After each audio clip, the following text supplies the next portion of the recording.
আসসালামু আলাইকুম। Nahar kitchen blog নিয়ে চলে আসলাম আপনাদের মাঝে। আশা করি আপনারা ভালো আছেন, আমিও ভালো আছি, আপনাদের দোয়া।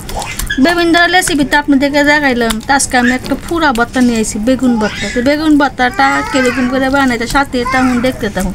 তো চলে না হন বেগুনটা আমি পুরা দিয়ে দিই। যে জলটা আগুন, এই আগুন না হন বেগুনটা পুরা দিয়ে দিব। আর দিব কাঁচামরিচ,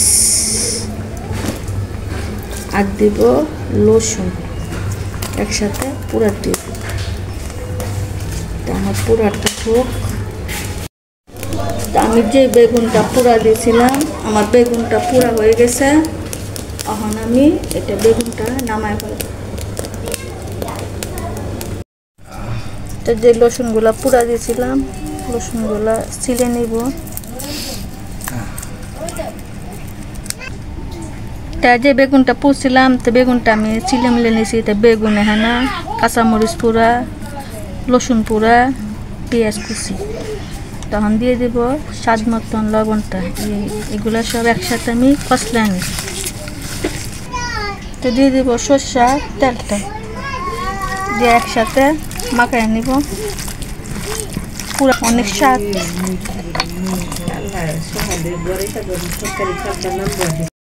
তাই আমার বেগুনের ভর্তাটা কত সুন্দর হয়েছে। পুরা বেগুনের ভর্তা একদম মুখে লুল ভর্তাছে। তা অবশ্যই এরকম করে বানাবেন, অনেক স্বাদ, অনেক মজা।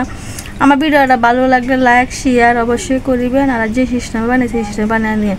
আর আমরা এখন লাইকে চুলাত না দিতে হবে, বিভিন্ন ধরনের জিনিসপাতি না জানিয়ে খাই, অনেক স্বাদ, অনেক মজা। যারা যারা খাইতেও চান তো অবশ্যই আমার বাসায় চলে আসেন।